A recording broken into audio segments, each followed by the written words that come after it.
നമസ്കാരം, ലൂസ് ടോക്കിലേക്ക് സ്വാഗതം. നമസ്കാരം. അതുപോലെ ഇന്ന് നമ്മൾ തിരുവനന്തപുരത്ത് താമസിക്കുന്നവരെന്ന നിലയിൽ നമുക്ക് വളരെ വിശേഷപ്പെട്ട ദിവസമാണ്. തീർച്ചയായും അനന്തപുരി യാഗശാലയായി എന്നൊക്കെ എല്ലാ വർഷവും ചാനലുകൾ പറയാറുള്ളത് എല്ലാവരും പറയുന്നതാണ്. യഥാർത്ഥത്തിൽ അക്ഷരാർത്ഥത്തിൽ ഒരു അത്ഭുതമാണത് കേട്ടോ. അത് ലോകാത്ഭുതമാണ്. ലോകാത്ഭുതം. ഇത്രയധികം സ്ത്രീകൾ കൂടുന്നു എന്നുള്ളതല്ല, അതിനേക്കാൾ വലുതായിട്ട് ഒരു നഗരം മുഴുവൻ ആളുകൾ എല്ലാ ഇടവഴികളിലും പ്രധാന വഴികളിലും തീ കത്തിക്കുകയാണ്. എന്നിട്ട് അത് സുരക്ഷിതമാണ് എന്നുള്ളതാണ്. വേറെ ഒരിക്കലും അപകടം സംഭവിച്ചു വേറെ ഒരിടത്ത് ഇത് അംഗീകരിക്കത്തില്ല. നമ്മൾ ഈ വിദേശത്തൊക്കെ ഇത് നിങ്ങൾ ആലോചിക്കും, നമ്മളൊരു ഒരു എന്തോ സ്കൈ വ്യൂ എടുത്ത് നോക്കി, കംപ്ലീറ്റ് എടുത്തും തീ കത്തുമല്ലേ. ഞങ്ങൾ പണ്ട് അവിടെ കിഴക്കോട്ടായിരുന്ന ഏറ്റവും മുകളിൽ കിടന്ന് നമ്മൾ നോക്കുമ്പോൾ കാണാം ഒരു നഗരം കംപ്ലീറ്റ് തീ കത്തുന്നത്. അപ്പം ഒരു സേഫ്റ്റി എന്ന് പറഞ്ഞ സാധനം. പക്ഷെ ഈ സേഫ്റ്റി ഇവിടെ ഭഗവതിയാണ് നൽകുന്നത്.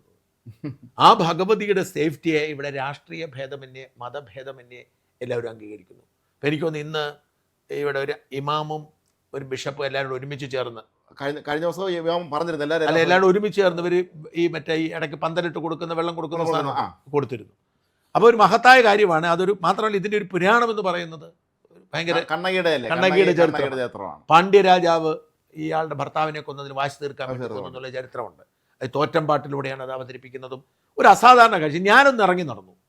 ഇന്ന് ഇറങ്ങി നടന്നു. ഞാൻ ഉച്ചയ്ക്ക് ഈ നട്ടുച്ചയ്ക്ക് ഞാൻ ഇറങ്ങിയ സമയത്തിൻ്റെ ഒരു കുഴപ്പമുണ്ടായിരുന്നു. കാരണം എന്താണെന്ന് വെച്ചാൽ നട്ടുച്ച 2:15 ഈ തീർത്ഥം തെളിക്കുന്നത്.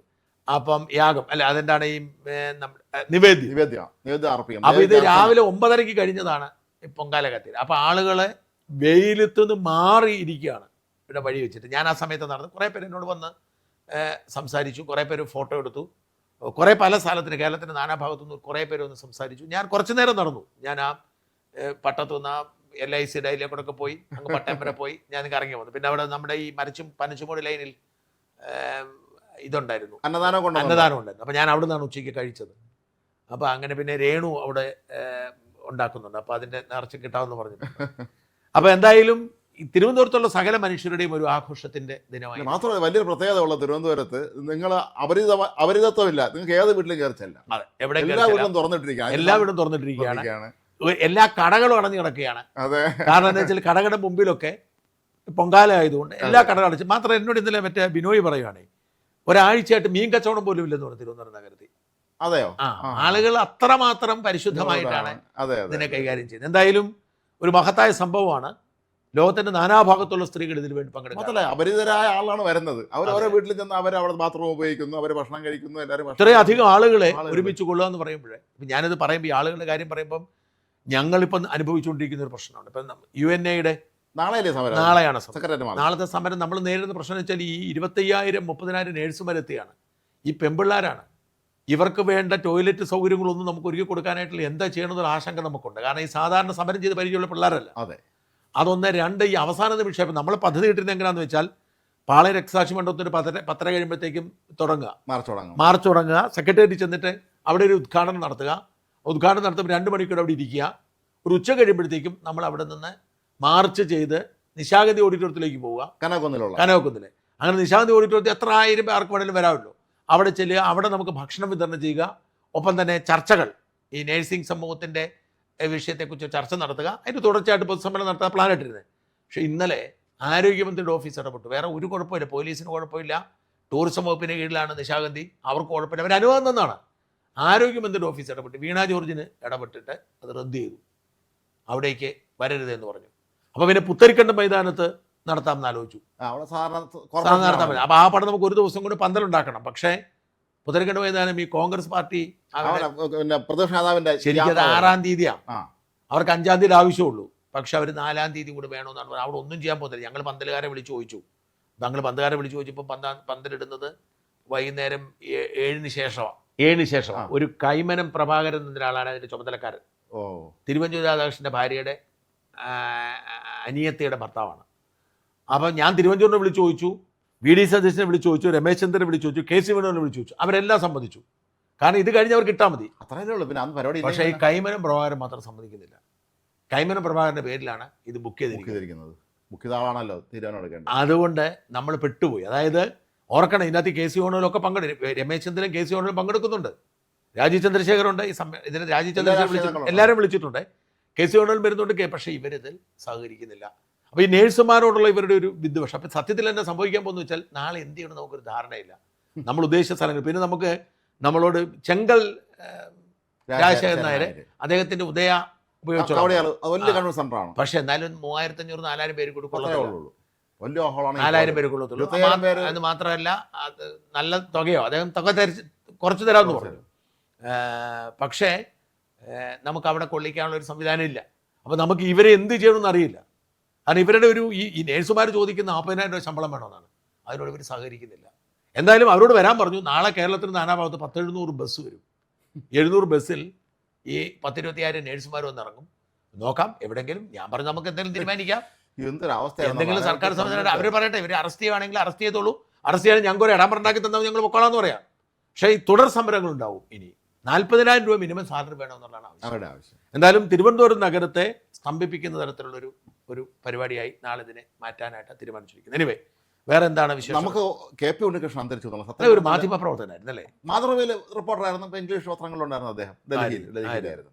അപ്പോൾ 71 പാർലമെന്റ് ഇലക്ഷന് ശരിക്കും വടകര സീറ്റിൽ ആദ്യം പ്രഖ്യാപിച്ചിരുന്ന ലീലാ ദാമോദര മേനോന്റെ പേരാണ്. അവരെ പേര് ചോര് എഴുതി. അതിനുശേഷമാണ് ഇന്ദിരാഗാന്ധി ഡയറക്ടറായിട്ട് KP ഉണ്ണികൃഷ്ണൻ സ്ഥാനം. ഇന്ദിരാഗാന്ധിയായിട്ട് ബന്ധമുണ്ടായിരുന്നു. ഇന്ദിരാഗാന്ധി അവരായിട്ട് മാധ്യമപ്രവർത്തനം വന്നാലും അവർക്ക് നല്ല ബന്ധമുള്ള ആളായിരുന്നു. മിടുക്കനാണല്ലോ, നല്ല വായന, നല്ല അറിവുള്ള മനുഷ്യനാണല്ലോ. അങ്ങനെ സ്ഥാനാർത്ഥിയാക്കുന്നു. ശരിക്കും കേരളത്തിൽ അന്നത്തെ കോൺഗ്രസ് നേതൃത്വം ശക്തി നേതൃത്വം എന്നാണ്. ലീലാദാമോദര മേനോൻ എല്ലാവർക്കും അറിയാമല്ലോ. ഇത് ഈ അവർ തന്നെ ആളെ കൊണ്ടുവന്ന് ഇറക്കിയിട്ട് പെട്ടെന്ന് ജയിക്കാന്ന്. പക്ഷെ എന്നിട്ട് പുള്ളി ജയിച്ചു MP ആയിട്ട് ജയിച്ചു. പാർലമെന്റിൽ പിന്നീട് കോൺഗ്രസ് തെറ്റി പിരിഞ്ഞ് അവർ വേറെ കോൺഗ്രസ് ആയല്ലോ. അപ്പോഴുണ്ടായൊരു സംഭവം, പാർലമെന്റിലെ ഈ ബൊഫേഴ്സ് വന്നപ്പം രാജീവ് ഗാന്ധിക്കെതിരെ ആഞ്ഞടിച്ച ആൾ KP ഉണ്ണികൃഷ്ണനായിരുന്നു. അപ്പോൾ ഒരു ഘട്ടം എത്തിയപ്പോൾ രാജീവ് ഗാന്ധിക്ക് ക്ഷമ കിട്ടും. കാരണം ഈ KP ഉണ്ണികൃഷ്ണൻ അന്നിട്ട് പ്രസന്റ് ചെയ്യാൻ കാര്യങ്ങളൊക്കെ കാര്യകാരണ സഹിതം പറയും. നിവർത്തിയുടെ രാജീവ് ഗാന്ധി പറഞ്ഞു, നിങ്ങൾ അടുത്ത തിരഞ്ഞെടുപ്പ് ഈ കസേര അവിടെ ഇരിക്കില്ല എന്ന് പറഞ്ഞു, MP ആവില്ല എന്ന് പറഞ്ഞു. KP ഉണ്ണികൃഷ്ണൻ പറഞ്ഞു ഞാൻ ഇരിക്കും, പക്ഷെ നിങ്ങൾ അവിടെ ഇരിക്കില്ല എന്ന് പ്രധാനമന്ത്രി കസേര എന്ന് പറഞ്ഞു. അത് സംഭവിച്ചു 89 കോൺഗ്രസ് പരാജയപ്പെട്ടില്ലേ, ഇയാൾ ജയിക്കുകയും ചെയ്തു. ഇയാൾ ജയിച്ച് വരികയും ചെയ്തു. ഇയാൾ കേന്ദ്രമന്ത്രിയായി. അതാണ് ട്രഷറി വെച്ച് ഇപ്പോൾ ഇരുന്നല്ലോ. മാത്രമല്ല നമ്മൾ KP ഉണ്ണികൃഷ്ണൻ അന്തരിക്കുന്നു പറയുമ്പോൾ നമ്മൾ ഈ ഒരു സന്ദർഭം നമ്മൾ എപ്പോഴും ഓർക്കണം. നമ്മുടെ പ്രവാസികൾ ഇപ്പോൾ ഗൾഫിലൊക്കെ നമുക്ക് ആശങ്ക ഇങ്ങനെയൊക്കെ ആണെങ്കിൽ പോലും, പക്ഷെ അന്ന് ഈ കുവൈറ്റ് ഇൻവേഷൻ നടത്തി, ഇറാഖ് നടത്തി ഇത്രയും വലിയൊരു ഇഷ്യൂ നിൽക്കുമ്പോൾ ശരിക്കും പറഞ്ഞാൽ ലക്ഷക്കണക്കിന് ആളുടെ തിരികെ നാട്ടിൽ ക്രെഡിറ്റ് മുഴുവൻ KP ഉണ്ണികൃഷ്ണനാണ്.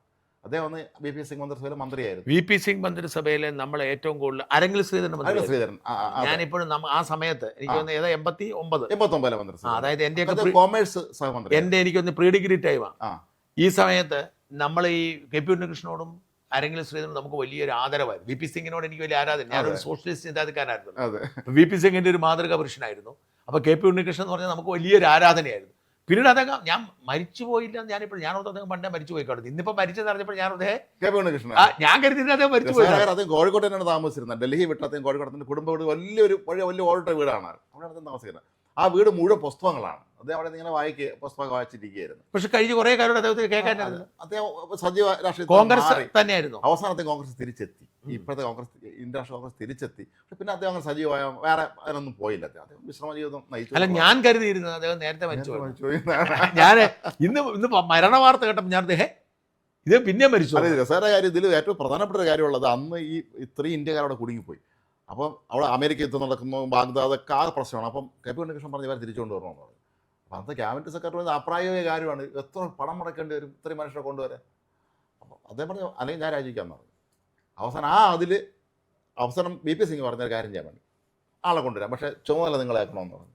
ഏറ്റെന്ന് പറഞ്ഞു. അദ്ദേഹം പോയി എന്ന് മാത്രമല്ല, അദ്ദേഹം സദാവിനെ കാണാൻ പോയൊരു കഥയുണ്ട്. സദാവിനെ കാണാൻ പോയപ്പോൾ അദ്ദേഹത്തിന് ഈ 3 ഹെലികോപ്റ്ററിൽ മാറി കയറിയാണ് അദ്ദേഹത്തിന് ഒരു സ്ഥലത്ത് ചെന്നിട്ട് കണ്ണങ്ങ് കെട്ടി കണ്ണീരിന് കൊണ്ടുപോയത്. കണ്ണുറക്കുമ്പോൾ സദാം ഹുസൈൻ മുമ്പ് ഇരിക്കുകയാണ്. സദാം ഹുസൈൻ വളരെ സൗമ്യ പെരുമാറത്തെ വളരെ സ്നേഹത്തോടെ സംസാരിച്ച് ഇന്ത്യ അദ്ദേഹത്തിന് ഇഷ്ടമൊക്കെയാണ്. പക്ഷേ അദ്ദേഹം ഒരു കണ്ടീഷൻ മുന്നോട്ട് വെച്ച്, നിങ്ങൾ ഇന്ത്യക്കാരെല്ലാം കൊണ്ടുപോയിക്കും, എല്ലാം സഹായം ചെയ്തു തരാം, പക്ഷേ ഒരിക്കലും അത് അമേരിക്കയുടെ വിമാനത്തിലാകരുത്, നിങ്ങൾ ഇന്ത്യയുടെ വിമാനം കൊണ്ടുവരണം. അങ്ങനെ നമ്മുടെ എയർ ഇന്ത്യ നമ്മുടെ വിമാനങ്ങളെല്ലാം കൊണ്ടുവന്ന് ഇത്രയും ആളെ കൊണ്ടുവന്നത്. ശരിക്കും അന്നത്തെ കാലത്ത് അതൊരു ഭയങ്കര ഒരു എഫർട്ടല്ലേ നടത്തി കളഞ്ഞത്. ശരിക്കും നമ്മളിത് ഓർക്കണം. ആ ദിവസം നമ്മൾ ഇത്തരം ഇപ്പോഴത്തെ യുദ്ധത്തിന്റെ അന്തരീക്ഷത്തിൽ നമ്മളത് വളരെ പ്രസക്തമാണ്. യുദ്ധം, നമുക്ക് നമ്മുടെ വിഷയത്തിലേക്ക് കിടക്കാം. യുദ്ധത്തിന്റെ ഇന്നത്തെ അപ്ഡേറ്റ് എന്താണ്? ഇന്നത്തെ ഏറ്റവും വലിയ അപ്ഡേറ്റ് എന്ന് പറയുന്നത് കുവൈറ്റിലെയും സൗദിയിലെയും എംബസികൾ അമേരിക്ക അടച്ചു. സൗദി എംബസിക്ക് നേരെ ആക്രമണം ഉണ്ടായി. പക്ഷേ ഈ ഇന്നലെ ഒന്നും സംഭവിച്ചതുപോലെ ഇറാൻ അത്രയും ആക്രമണം നടത്തുന്നില്ല. അത് ശ്രദ്ധിക്കേണ്ട ഒരു പ്രധാനപ്പെട്ട. അങ്ങനെയാണോ? ഞാൻ പക്ഷേ കേട്ടത് നടത്തി ഒന്ന് അരാംകോയിൽ ഒരു ആക്രമണം ഉണ്ടായി, നടത്തി. പക്ഷെ തുടർച്ചയായ ആക്രമണം നടക്കുന്നില്ല. ഇല്ല, ആക്രമണം ഉണ്ട്. ആരാംകോയിൽ ആക്രമണം ഉണ്ടായി. അതുപോലെ തന്നെ ഖത്തറിന്റെ ഈ ദ്രവീകൃത പ്രകൃതി LPG പ്ലാന്റിൽ ആക്രമണം ഉണ്ടായി. അതൊക്കെ വളരെ ഹിസ്റ്റോറിക്കലാണ്. അതായത് ഇപ്പം ഖത്തറിന്റെ മൊത്തം ഈ പ്രകൃതിവാതക സപ്ലൈയുടെ 20% കൈകാര്യം ചെയ്യുന്ന പ്ലാന്റാണ് അടച്ചത്. അതെ, ഇന്ത്യയിലേക്ക് കൊണ്ടുവരുന്നത് അവിടെ നിന്നാണ്. അതേസമയം അരാംകോയിലുണ്ടായ ആക്രമണവും ലോകത്തെ ഏറ്റവും വലിയ എണ്ണ കമ്പനിയാണ്. എണ്ണ കമ്പനി മാത്രമല്ല, ലോകത്തെ ഏറ്റവും വലിയ കമ്പനി അരാംകോയാണ്.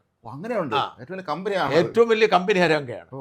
അപ്പൊ അരാംകോയിൽ ഉണ്ടായിരിക്കുന്ന ആക്രമണം എന്ന് പറയുന്നത് അത് എനിക്ക് തോന്നുന്നു UAE ഒരു എണ്ണപ്പാടത്തും ആക്രമണം ഉണ്ടായിരുന്നു. അവിടൊക്കെ ഈ ഡെബ്രിസ് വഴി ഉണ്ടായത് ചെറിയ തീയാണ്, അതൊക്കെ അണയ്ക്കാൻ പറ്റി, പടർന്നു പറ്റില്ല പോലും അത് അപകടമാണ്. എന്ന് വെച്ചാൽ UAE സൗദിയിലെയും എണ്ണപ്പാടങ്ങൾക്കും അല്ലെങ്കിൽ ഖത്തറിലെ ഈ പ്രകൃതിവാതക സംവിധാനത്തിനും ചെറിയ തരത്തിലുള്ള ഒരു അപകടമുണ്ടായാൽ പോലും വലിയതിപ്പം ഇന്ന് ഞാൻ ഏറ്റവും ഒടുവിൽ വായിച്ച റിപ്പോർട്ട് യൂറോപ്പിലെ ഈ ഗ്യാസ് അവിടെ നമ്മളെ പോലല്ല, നമുക്കെന്ന് പറഞ്ഞാൽ പാചകത്തിന് മാത്രം നമ്മൾ ഗ്യാസ് ഉപയോഗിക്കും. അവിടെ ഈ ഗ്യാസ് എന്ന് പറയുന്നത് അവിടെ എല്ലാം തണുത്ത രാജ്യങ്ങളാണല്ലോ, അവിടെ ഹീറ്റ് ചെയ്യുന്നത് ഗ്യാസാണ്. ഗ്യാസ് ഇലക്ട്രിസിറ്റി എക്സ്പെൻസീവ് ആണല്ലോ. അപ്പോൾ എല്ലാ വീടുകളും ഹീറ്റ് ചെയ്തിരുന്നത് ഗ്യാസാണ്. ഈ പ്രകൃതിവാതകം എന്ന് പറഞ്ഞ സാധനം അവിടെ പ്ലാന്റിൽ എത്തുന്നത് വലിയ നിർണായകമാണ് അവിടെ. അപ്പോൾ ഈ ഗ്യാസിൻ്റെ സപ്ലൈയെ ബാധിച്ചാൽ ഇപ്പം 40% നിരക്ക് കൂടി, വില കൂടി, ഒറ്റയടിക്ക് 40% പ്രകൃതിവാതകത്തിന് വില കൂടി. അപ്പം ഈ യൂറോപ്പിനെ വല്ലാതെ ഉലയ്ക്കുന്ന ഒരു സംവിധാനമാണ് ഗ്യാസ്. അപ്പം റഷ്യയും ഖത്തറുമാണ് ഏറ്റവും കൂടുതൽ പ്രകൃതിവാതകങ്ങൾ ഉൽപ്പാദിപ്പിച്ച് കൈകാര്യം ചെയ്യുന്ന രാജ്യങ്ങൾ. ഇപ്പം റഷ്യ ആയിട്ട് പ്രശ്നമാണ്. ഇനി ഒരു കാര്യം കൂടെ പറയാതിരിക്കാൻ പറ്റത്തില്ല, ഈ റഷ്യക്ക് മേൽ ഇത്രയധികം ഭീഷണി ഉയർത്തുമ്പോഴും ഇത്രയധികം ഉപരോധം ഏർപ്പെടുത്തും ഇവർ പൈപ്പ് ലൈൻ വഴി ഗ്യാസ് കൊണ്ടുവരിക്കാൻ പറ്റത്തില്ല.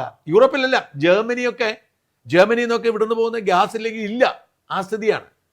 അപ്പം എന്തായാലും ഈ ഇതിലേക്കൊക്കെ ഉയരുന്നു എന്ന് പറയുന്നത് ഞാൻ നോക്കിയിട്ട് ഇച്ചിരി അപകടകരമായ ഒരു സാഹചര്യം. മാത്രമല്ല ഖത്തർ എയർവേസ് വീണ്ടും നിർത്തിയെന്ന് തോന്നുന്നു, സർവീസ് നിർത്തി. വേറെ ചില എയർലൈൻസുകൾ ചെറുതായി തുടങ്ങിയിട്ടുണ്ട്, പക്ഷെ അതൊന്നും പൂർണ്ണമായ തോതിൽ അല്ല. അതായത് എമിറേറ്റ്സും എത്തിഹാദും ഇത് രണ്ടുമാണ് UAEയിലെ ഏറ്റവും പ്രധാനപ്പെട്ട. എത്തിഹാദ് അബുദാബിയിൽ നിന്നും എമിറേറ്റ്സ് ദുബായിൽ നിന്ന് ഓപ്പറേറ്റ് ചെയ്യുന്നു.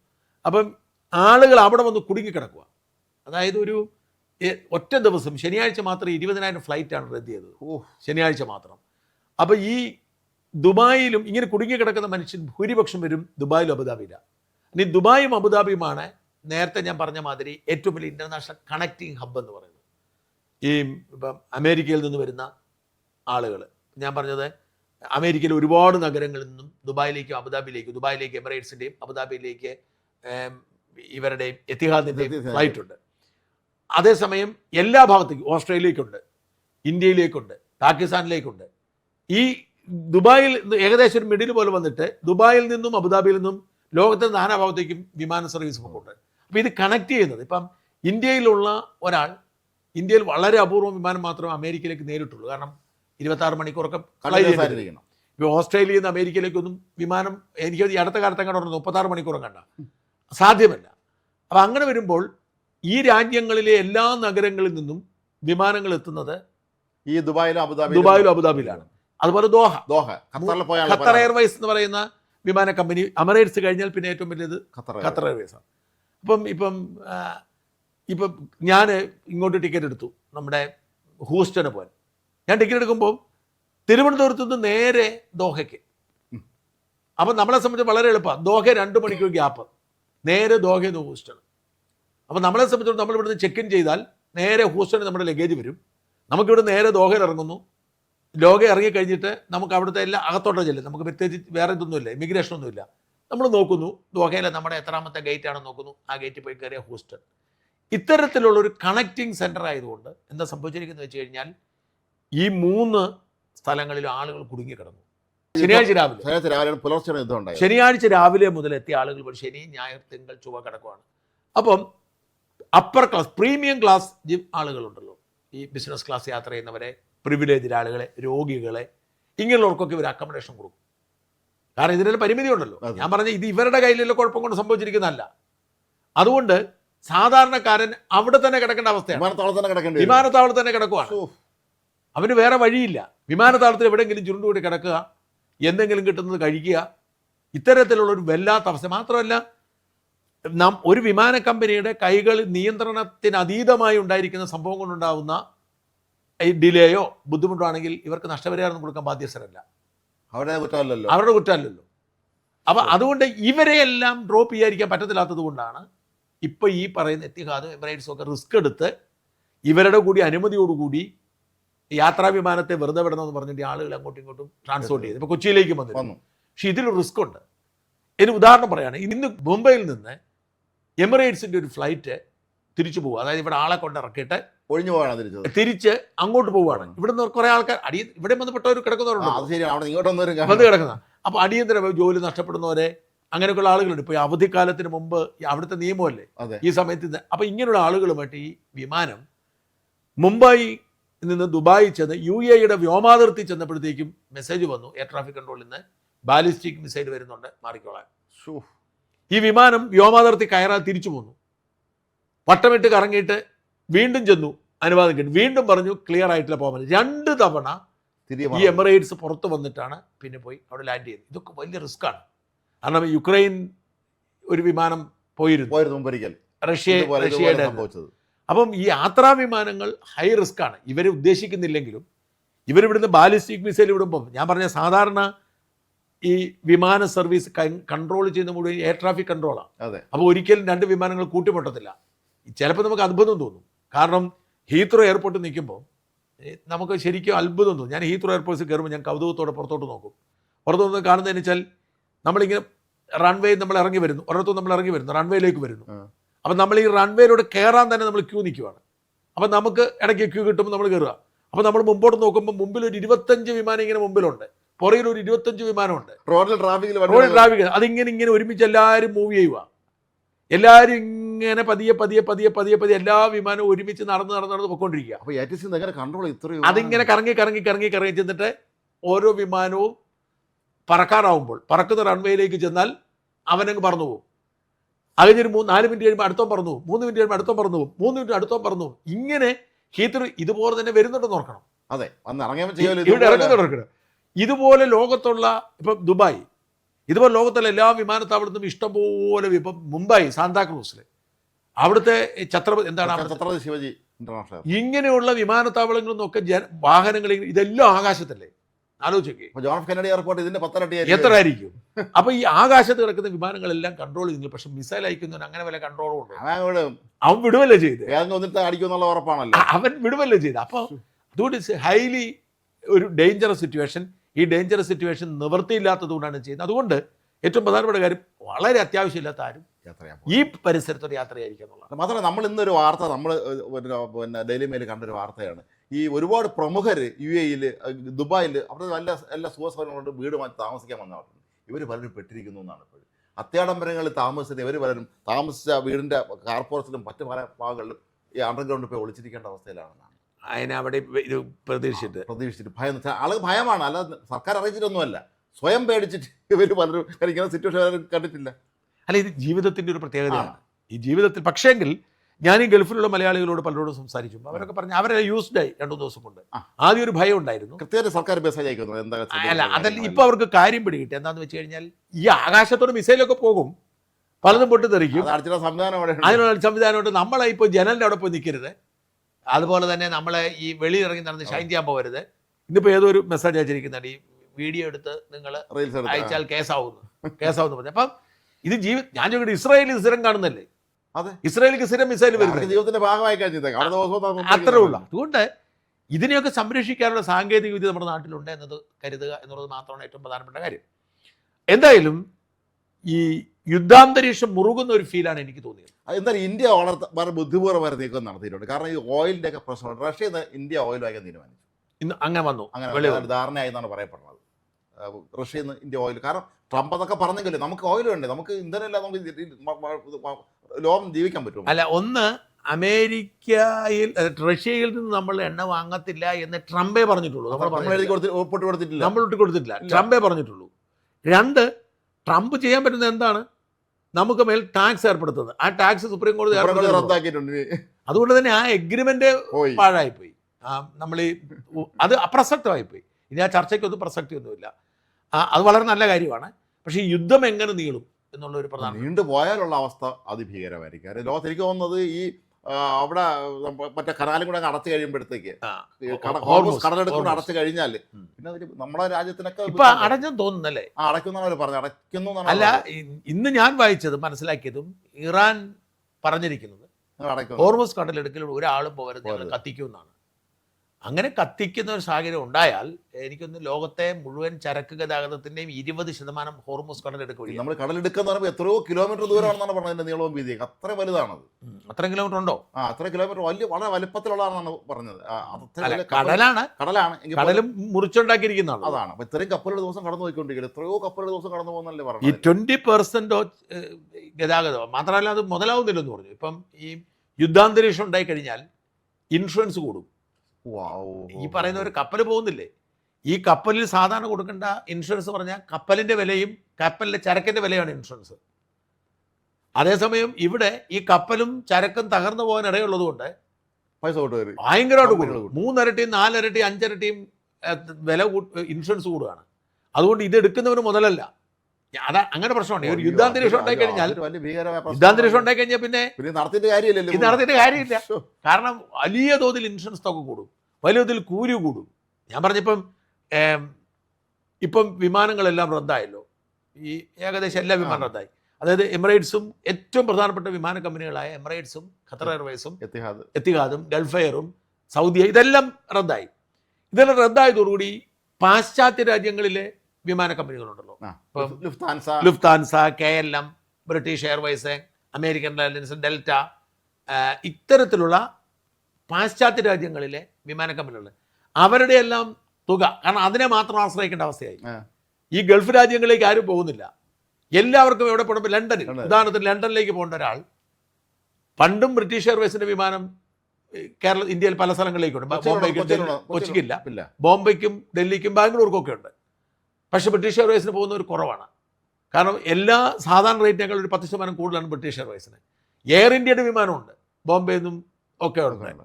അതുപോലെ തന്നെ ഈ ലുഫ്താൻസയുടെയും KLMന്റെയും ഒക്കെ ഉണ്ട്. മാത്രമല്ല പാരീസിലേക്ക്, ഒരുമാതിരിപ്പെട്ട ബെർലിനിലേക്ക്, ഒരുമാതിരിപ്പെട്ട യൂറോപ്പിലെ എല്ലാ സ്ഥലത്തേക്കും അവിടുത്തെ വിമാന കമ്പനിയുടെ വിമാനം ഉണ്ടെങ്കിലും മലയാളികളടക്കമുള്ളവർ ഇന്ത്യക്കാർ പൊയ്ക്കൊണ്ടിരുന്നത് ഒന്നുകിൽ ഈ പറയുന്ന എമിറേറ്റ്സിൽ, അല്ലെങ്കിൽ ഖത്തർ എയർവേസിൽ, അല്ലെങ്കിൽ ഗൾഫ് എയറിൽ, അല്ലെങ്കിൽ എത്തിഹാദിലായിരുന്നു.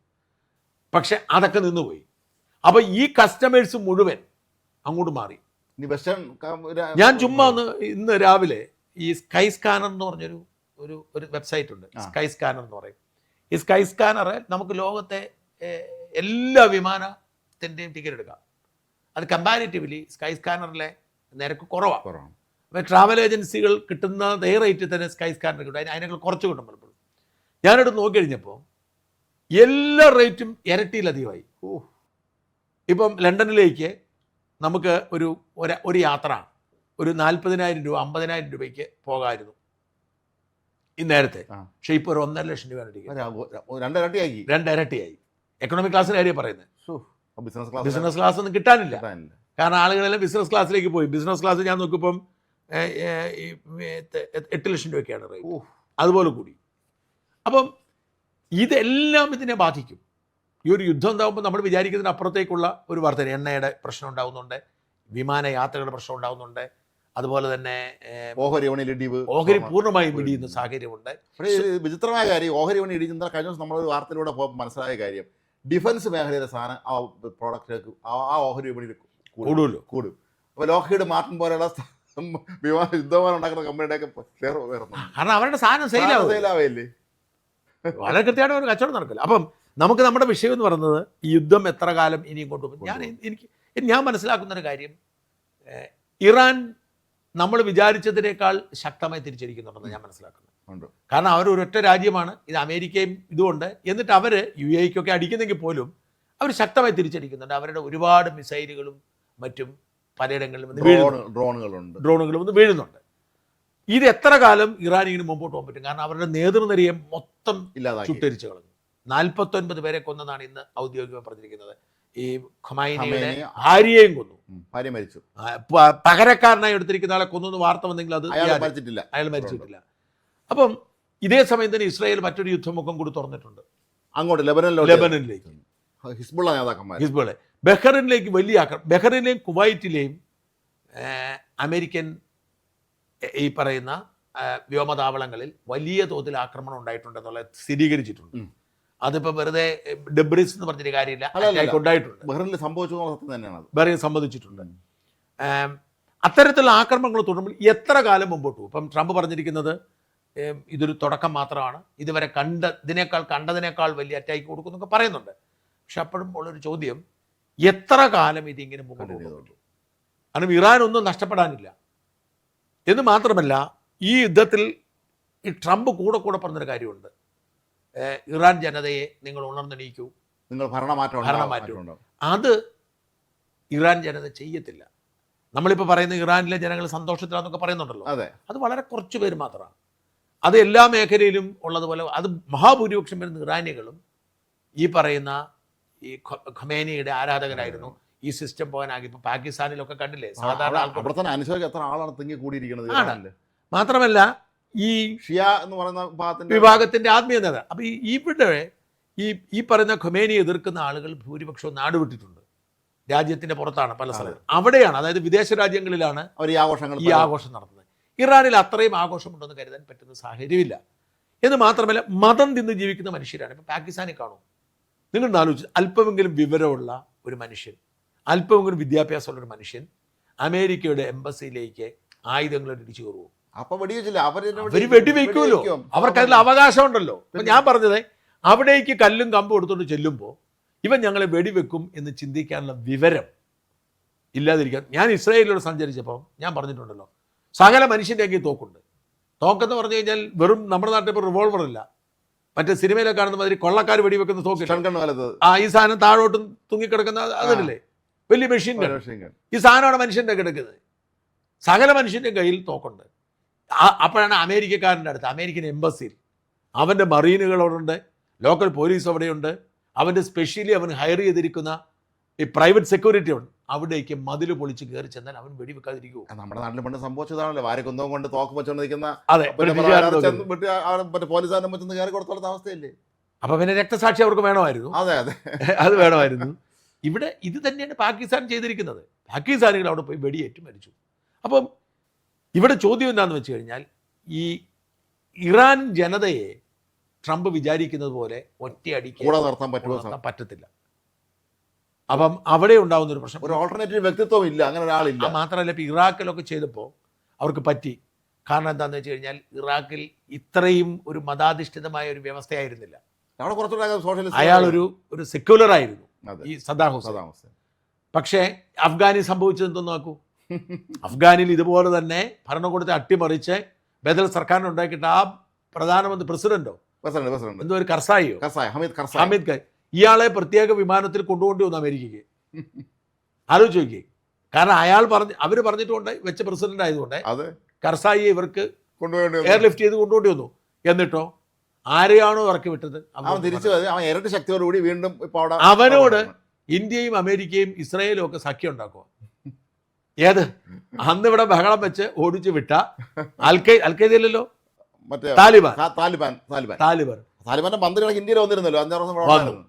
അപ്പൊ പിന്നെ ഇത് തന്നെയാണ് ഈ ഇറാനിൽ സംഭവിക്കുന്നത്. കാരണം ഇറാൻ എന്ന് പറയുന്നത് ഹൈലി റിലീജിയസ് ആയിട്ടുള്ള ഒരു കമ്മ്യൂണിറ്റിയാണ്. ആ കമ്മ്യൂണിറ്റിയെ അത്ര എളുപ്പത്തിൽ പൊളിറ്റിക്കൽ ഇസ്ലാം ഏറ്റവും ലോകത്ത് ശക്തമായ അവരാണ് ഒരു പൊളിറ്റിക്കൽ ഇസ്ലാമിന്റെ കറക്റ്റ് മാതൃക. അപ്പൊ അവരെ അത്ര എളുപ്പത്തിൽ നമുക്ക് ഈ പരുവപ്പെടുത്തിയെടുക്കാനോ ട്രംപ് വിചാരിക്കുന്ന ഒരു പുതിയ സർക്കാരിനെ കൊണ്ടുവരാൻ പറ്റില്ല. അവിടെയാണ് സംഭവിക്കാൻ പോകുന്നത്.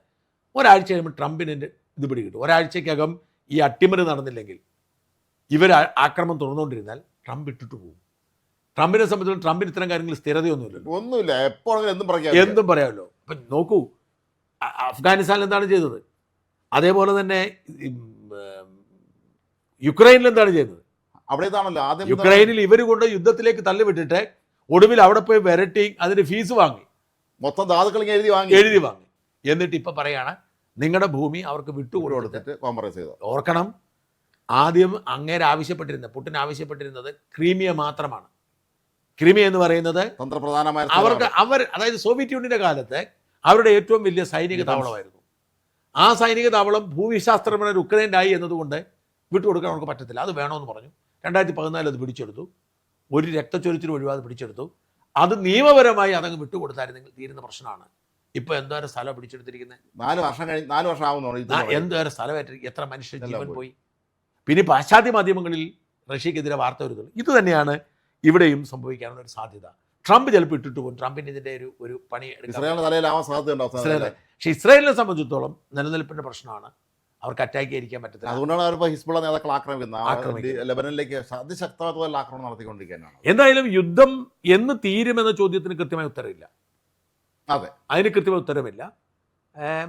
യുദ്ധം നീണ്ടുപോകാൻ കുറച്ചു കാലം കൂടി. ഇതിനൊരു കൃത്യമായൊരു ഒരു പരിഹാരമില്ല. ആകപ്പാടെ പ്രതീക്ഷ എന്ന് പറയുന്നത് യുദ്ധത്തിൻ്റെ തുടക്കത്തിൽ തന്നെ ഈ നേതാക്കന്മാരെ വധിച്ചു കഴിഞ്ഞു. ഒരു ഘട്ടത്തിൽ അവർ വിജയിച്ചു കഴിഞ്ഞു. അതിൻ്റെ പ്രധാനപ്പെട്ട ഒരു ഘട്ടം അവർ സാധാരണ അവസാനം നേടേണ്ട കാര്യം ആദ്യം നേടിക്കഴിഞ്ഞു. ഇനി അവർക്ക് അവരെ ദുർബലപ്പെടുത്തി ഭരണകൂടത്തെ അട്ടിമറിക്കുക എന്നുള്ള ലക്ഷ്യം മാത്രമേ ബാക്കിയുള്ളൂ. പക്ഷേ അതിന് മുമ്പ് വില കൊടുക്കുക. ആകപ്പാടെ ഇസ്രായേലിനും അമേരിക്കയ്ക്കും ഗുണകരമായി മാറിയത് ഇറാൻ അയൽ രാജ്യങ്ങളെ ആക്രമിച്ചതാണ്.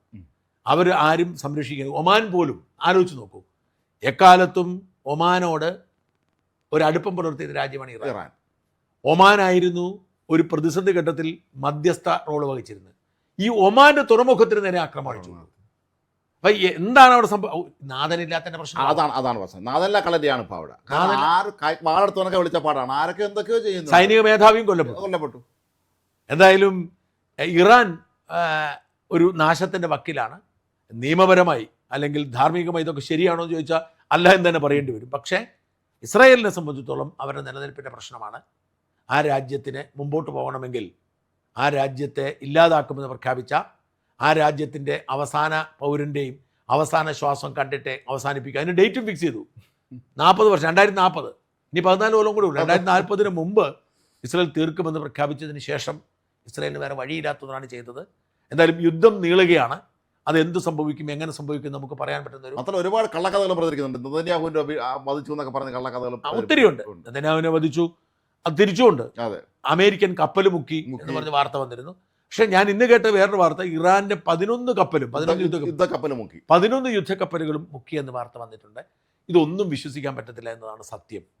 കാരണം എല്ലാവരും അവനവന് ഇഷ്ടമുള്ള വാർത്തകൾ പടച്ചു. ഞാനിപ്പം ടൈംസ് ഓഫ് ഇസ്രായേൽ നോക്കും, ജെറുസലേം പോസ്റ്റ് നോക്കും. ഞാൻ അതേ സമയം തന്നെ അൽ ജസീറ നോക്കും. ഇവരെന്താ പറയുന്നത് അറിയാൻ വേണ്ടിയിട്ട്. അൽ ജസീറ പറയുന്ന ടോട്ടലി ഡിഫറെൻ്റ് ആയിരിക്കും. പാകിസ്ഥാനിലെ ഡോൺ നോക്കും. ഞാൻ എല്ലാ പത്രവും നോക്കും, സകല പത്രവും നോക്കും. വാഷിങ്ടൺ പോസ്റ്റ് നോക്കും, അമേരിക്കയിലെ അല്ലെ ന്യൂയോർക്ക് ടൈംസ് നോക്കും. തിരിച്ച് ഞാൻ UK ടെലിഗ്രാഫ് നോക്കും, ഗാർഡിയൻ നോക്കും, ഡെയിലി ഇതൊക്കെ നോക്കും. ഇതൊക്കെ നോക്കുമ്പം തികച്ചും വ്യത്യാസം. എനിക്ക് ഏറ്റവും കൗതുകം തോന്നിയൊരു കാര്യം എന്താ വെച്ചാൽ, ഈ സൈന്യവുമായി ബന്ധപ്പെട്ട എന്തെങ്കിലും സംഭവം ഉണ്ടായാൽ ഔദ്യോഗിക സ്ഥിരീകരണം കിട്ടുന്നത് വരെ ഇവരാരും വാർത്ത കൊടുക്കത്തില്ല. ഇപ്പം അമേരിക്കൻ വിമാനം 3 വിമാനം തകർന്നു. ഈ 3 വിമാനം തകർന്നിട്ട് 6 പേര് മരിച്ചിട്ടുണ്ട്. ഈ വാർത്ത എല്ലായിടത്തും നമ്മുടെ പത്രങ്ങളിൽ വന്നിട്ടും അമേരിക്കയിലോ ബ്രിട്ടനിലോ പാശ്ചാത്യ രാജ്യത്തോ ഒരു പത്രത്തിലും വാർത്ത വന്നിട്ടില്ല. അപ്പോൾ അഭിമുഖങ്ങൾ അവർ അംഗീകരിക്കില്ല. അത് വെച്ചാൽ അവിടുന്ന് ഒഫീഷ്യലി സ്ഥിരീകരിച്ചാൽ മാത്രമേ അവരുമായി ബന്ധപ്പെട്ട വാർത്ത മറ്റവരുടെ കൊടുക്കും, ഇറാനെതിരെയുള്ള കൊടുക്കും. അവരുമായി ബന്ധപ്പെട്ട വാർത്ത ഒഫീഷ്യലി സ്ഥിരീകരിച്ചാൽ കൊടുക്കുക. സത്യം പറഞ്ഞാൽ നമ്മുടെ മാധ്യമങ്ങൾ കണ്ടുപിടിക്കേണ്ടത് നമ്മുടെ ഈ ഓപ്പറേഷൻ സിന്ദൂർ സമയത്തെ എന്തെല്ലാമാണ് നമ്മൾ എഴുതിക്കൊണ്ടിരുന്നത്. ഇപ്പോഴും തന്നെ സംഭവിച്ചോണ്ടിരിക്കുന്നത്. ഇപ്പോഴും ആളെ പേടിപ്പിക്കുന്ന രീതിയിലാണ് വാർത്ത ഭയപ്പെടുത്തുന്ന ഈ നിർണായകം വാങ്ങുക. പക്ഷേ അവർക്കെല്ലാം പിടിയിട്ടിട്ടുണ്ട്. കാരണം ജനം തിരിച്ചറിയുകയും ചീത്ത വിളിക്കുകയും ചെയ്തു തുടങ്ങിയിട്ടുണ്ട്. എന്തായാലും ഇറാൻ ഇസ്രായേൽ യുദ്ധം ശക്തി പ്രാപിച്ചിരിക്കുന്നു. ഇനി എന്തായിരിക്കും അതിൻ്റെ ഭാവി എന്ന് നമുക്ക് ആർക്കും പ്രവചിക്കാൻ കഴിയുന്ന ഒരു സാഹചര്യമില്ല. പക്ഷെ ഇപ്പോഴത്തെ ഒരു കണക്കനുസരിച്ച് ഇറാൻ തകർച്ചയുടെ വക്കിലാണ്. ഇസ്രായേൽ അജയ്യത പുലർത്തുന്നു, തുടരുന്നു. നന്ദി.